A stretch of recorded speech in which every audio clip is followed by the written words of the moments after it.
الحمد للہ رب العالمین والصلاة والسلام علی سید المرسلین اما بعد فاعوذ باللہ من الشیطان الرجیم بسم اللہ الرحمن الرحیم پڑھیے الصلاۃ والسلام علیک یا رسول اللہ وعلی آلک واصحابک یا حبیب اللہ الصلاۃ والسلام علیک یا نبی اللہ وعلی آلک واصحابک یا نور اللہ نویت سنت الاعتکاف۔ اللہ پاک کے آخری نبی صلی اللہ علیہ وسلم کا فرمان رحمت نشان ہے، ان اللہ وکل بقبری ملکن اعطاء اسماء الخلائق فلا یصلی علی احد الی یوم القیامت الا ابلغنی باسمہ و اسم ابیہ ھذا فلان ابن فلان قد صلی علیک۔ بے شک اللہ پاک نے ایک فرشتہ میری قبر پر مقرر فرمایا ہے جسے تمام مخلوق کی آوازیں سننے کی طاقت عطا فرمائی ہے، بس قیامت تک جو کوئی مجھ پر درود پاک پڑھتا ہے تو وہ مجھے اس کا اور اس کے باپ کا نام پیش کرتا ہے، فلاں بن فلاں نے آپ پر یہ درود پاک پڑھا ہے۔ صلو علی الحبیب صلی اللہ تعالی علی محمد صلی اللہ علیہ وسلم۔ میرے پیارے آقا علیہ الصلاۃ والتسلیم کے پیارے دیوانوں، حسن ظن کی برکتیں کیا ہیں؟ اچھا سوچنا، اچھا وچار کرنا، کسی کے بارے میں اچھا گمان کرنا، اس کی برکتیں ہیں۔ ایک بار واقعہ ہے کہ ایک ڈاکوؤں کی ایک ٹولہ لوٹ مار کے لیے جو ہے وہ نکلا۔ اسی دوران انہوں نے رات ایک مسافر خانے میں قیام کیا اور وہاں یہ ظاہر کیا کہ ہم لوگ راہ خدا کے مسافر ہیں۔ مسافر خانہ کے مالک نیک آدمی تھا، اس نے اللہ کی رضا کے پانے کی نیت سے ان کی خوب خدمت کی۔ صبح ڈاکوؤں کو کسی طرف روانہ ہو گئے اور لوٹ مار کر کے شام کو واپس وہیں آ گئے۔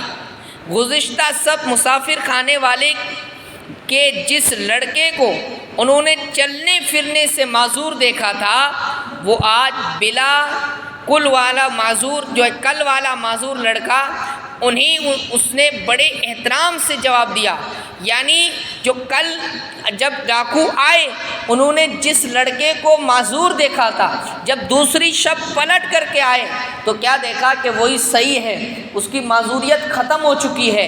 اب وہ جو ہے اس مسافر خانے والے سے استفسار کیا، کیا یہی ہے وہ کل والا معذور لڑکا؟ اس نے بڑے احترام سے جواب دیا، جی ہاں یہ وہی ہے۔ پوچھا یہ کیسے صحتیاب ہو گیا؟ جواب دیا، یہ سب آپ جیسے راہ خدا کے مسافروں کی برکت ہے۔ بات یہ ہے کہ آپ لوگوں نے جو کھایا تھا نا اس میں سے کچھ بچا رہا تھا، ہم نے آپ حضرات کا جھوٹا کھانا یہ نیت شفا اپنے معذور بچے کو کھلایا اور جھوٹے پانی سے اس کے بدن پر مالش کی۔ اللہ پاک نے آپ جیسے نیک بندوں کے جھوٹے کھانے اور پانی کی برکت سے ہمارے معذور بچے کو شفا عطا فرما دی۔ جب ڈاکو نے یہ سنا تو ان کی آنکھوں سے آنسو جاری ہو گئے۔ روتے ہوئے انہوں نے کہا یہ سب آپ کے حسن ظن کا نتیجہ ہے، ورنہ ہم تو سخت گنہگار لوگ ہیں، ہم تو سخت گنہگار لوگ ہیں۔ سنو، ہم راہ خدا کے مسافر نہیں، ڈاکو ہیں۔ اللہ پاک کے اس کرم نوازی نے ہمارے دلوں کی دنیا زیر و زبر کر دی۔ ہم آپ کو گوار رکھ کر توبہ کرتے ہیں، چنانچہ تائب ہو کر ان لوگوں نے نیکی کا راستہ لے لیا اور مرتے دم تک توبہ پر ثابت قدم رہے۔ میرے پیارے آقا علیہ الصلاۃ والتسلیم کے پیارے دیوانوں، غور کیجئے، اس حکایت سے کیا معلوم ہوا کہ مسلمان پر حسن ظن کی بہت بڑی برکتیں ہیں۔ حسن ظن کا مطلب یہ ایک اچھا گمان رکھنا، اچھا خیال جمانا۔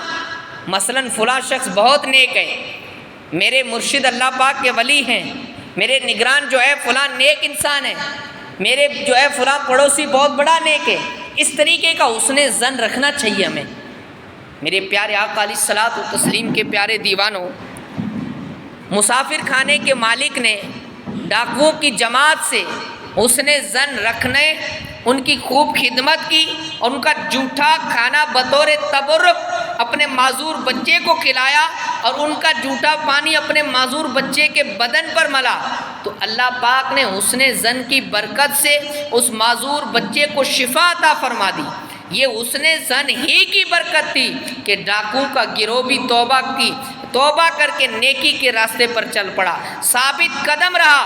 کاش ہمیں بھی ہر نیک مسلمان سے حسن ظن رکھنا نصیب ہو جائے، کاش ہمیں بھی اپنی دینی استاد سے، اپنے امام صاحب سے، اپنے نگران سے حسن ظن رکھنا نصیب ہو جائے۔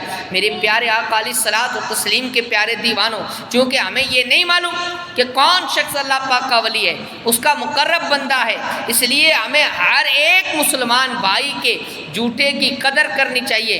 مگر افسوس ہمارے معاشرے میں رائج ہو جانے والی دیگر کئی خلاف شرع رسموں کی طرح بچے ہوئے کھانے، مشروبات کو ضائع کرنا، کہ ایک کا ایک رجحان بڑھنے کے ساتھ ساتھ معاذ اللہ فیشن بنتا چلا جا رہا ہے۔ ہر طرف کھانے کی بے حرمتی، دل سوز نظارے کئی نظر آتے ہیں۔ گھریلو جو تقریبات ہوتی ہے، ہماری شادی بیاہ کی تقریبات ہوتی ہے، یا بزرگان دین کی نیاز کی جو ہے تبرکات، سماجی محفل ہو یا شادی کی تقریبات، ہر طرح کھانے کو ضائع کرنے کے افسوسناک مناظر دیکھے جا رہے ہیں۔ تھالوں میں بچا ہوا تھوڑا سا کھانا، پیالوں اور پتیلیوں اور دیگوں میں بچا ہوا شوربہ، پلیٹ میں بچ جانے والا سالن، روٹی کی بچ جانے والی قابل استعمال کنارے اور ٹکڑے دوبارہ استعمال کرنے کا اکثر لوگوں کا ذہن نہیں ہوتا۔ اس طرح بہت سارا بچا ہوا کھانا عموماً کچرا یا کنڈی کی نظر کر دیا جاتا ہے، حالانکہ یہ اسراف یعنی ضائع کرنا ہے۔ لہٰذا اب تک جتنا بھی اسراف کیا ہے اس سے توبہ کیجئے، اور آئندہ کھانے کی ایک ایک دانے یا شوربے کے ایک ایک قطرے کا بھی اسراف نہ ہو، اس کا عہد کیجئے۔ یاد رکھیے، ایسا اسراف جس میں مال کا ضائع ہونا پایا جائے حرام ہے اور جہنم میں لے جانے والا کام ہے، اور اس چیز کے اندر ہم سب مبتلا ہیں۔ یہ چیز دیکھی جاتی ہے، انسان بسا اوقات جو ہے ایسی چیزوں کے اندر ہم مبتلا ہیں۔ ہماری کوئی بھی گھریلو تقریبات لے لیجئے، آپ دیکھیں کہ کتنا کھانا ضائع ہوتا ہے، چاہے وہ نیاز کی شکل میں ہو، چاہے وہ جو ہے کھانا شادی کی شکل میں ہو، اس کی تقریب میں ہو، یا تو پھر جو ہے کسی کے ایصال ثواب کا کھانا ہو۔ آپ دیکھیے گا بہت سارا جو ہے کھانا اتروا دیتے ہیں، پھر وہی کھانے کو چھوڑ دیتے ہیں اور وہی کھانا جو ہے کچرے کی نظر کر دیا جاتا ہے۔ حالانکہ رزق ہے، اس کی قدر کرنی چاہیے۔ اسراف جہنم میں لے جانے والا کام ہے۔ کبھی ہم نے یہ سوچا ہی نہیں کہ یہ چیز کرنا بھی حرام ہے۔ میرے پیارے آقا علیہ الصلوۃ والتسلیم کے پیارے دیوانوں، اسی طرح گلاس میں بچے ہوئے مسلمان کے صاف ستھرے جھوٹے پانی یا مشروب کو قابل استعمال ہونے کے باوجود خام خواہ پھینکنا نہیں چاہیے، کہ منقول ہے کہ سور المؤمن شفا، یعنی مسلمان کے جھوٹے میں شفا ہے۔ سرکار کی حدیث ہے کہ مسلمان کے جھوٹے میں شفا ہے۔ اپنے مسلمان بھائی کا جھوٹا استعمال کرنے میں جہاں شفا ملنے کی امید ہے، وہیں آپس میں اخوت، بھائی چارہ پیدا ہونے، باہمی محبت کے بڑھنے، تکبر جیسی بیماری سے بچنے، عاجزی و انکساری پیدا ہونے کے ساتھ ساتھ گناہوں سے معافی ملنے کی بھی خوشخبری ہے۔ چنانچہ رسول اکرم صلی اللہ علیہ وسلم کا فرمان باقرینہ ہے، عاجزی کی ایک علامت یہ بھی ہے کہ آدمی اپنے مسلمان بھائی کا جھوٹا یعنی بچا ہوا پانی پی لے، اور جو اپنے بھائی کا جھوٹا پیتا ہے نا، اس کے 70 درجات بلند کر دیے جاتے ہیں۔ 70 درجات بلند کر دیے جاتے ہیں اور 70 گناہ مٹا دیے جاتے ہیں، اور اس کے 70 نیکیاں لکھی جاتی ہے۔ کنز المال کی یہ روایت ہے، کسی کا پانی جھوٹا پینے سے، آج کل تو باپ بیٹے کا جھوٹا نہیں پیتا، حال یہ ہے۔ حالانکہ یہ نئی فیشن آئی ہے کہ جراثیم ہوتے ہیں۔ ہاں، حضور فرماتے ہیں مومن کے جھوٹے، مسلمان کے جھوٹے میں شفا ہے۔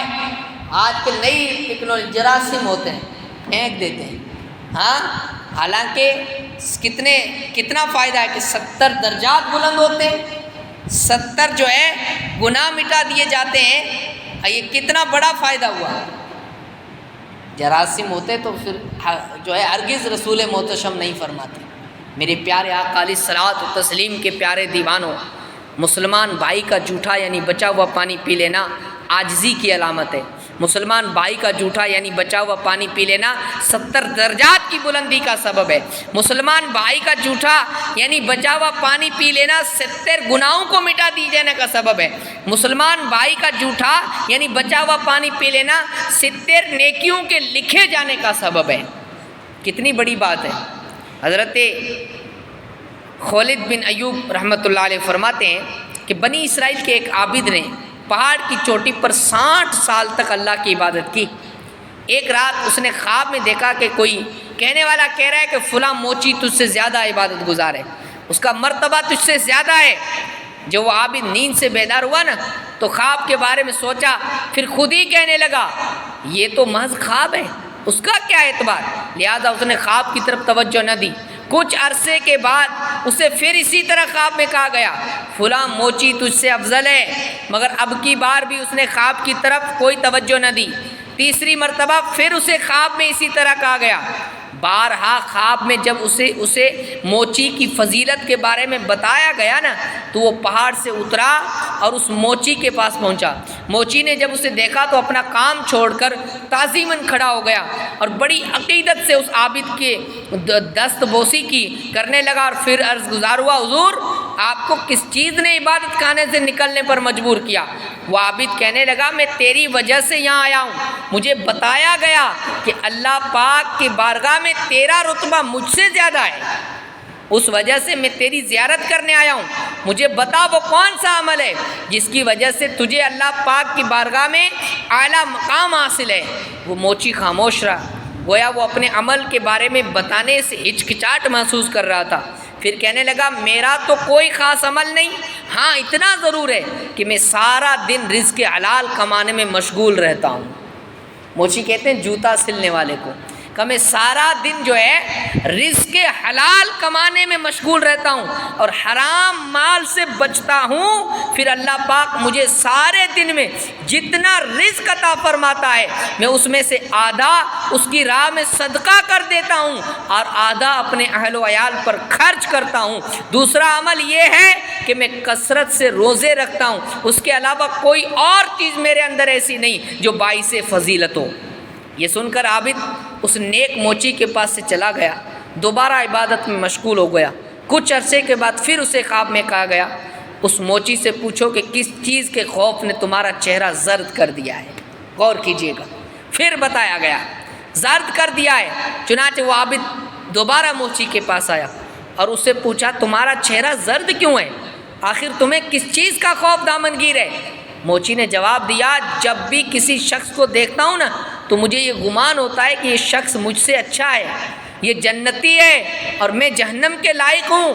میں اپنے آپ کو سب سے حقیر جانتا ہوں اور اپنے آپ کو سب سے زیادہ گنہگار تصور کرتا ہوں اور مجھے ہر وقت جہنم کا خوف کھائے جا رہا ہے، بس یہی وجہ ہے کہ میرا چہرہ زرد ہو گیا ہے۔ وہ عابد واپس اپنے عبادت خانے میں چلا گیا۔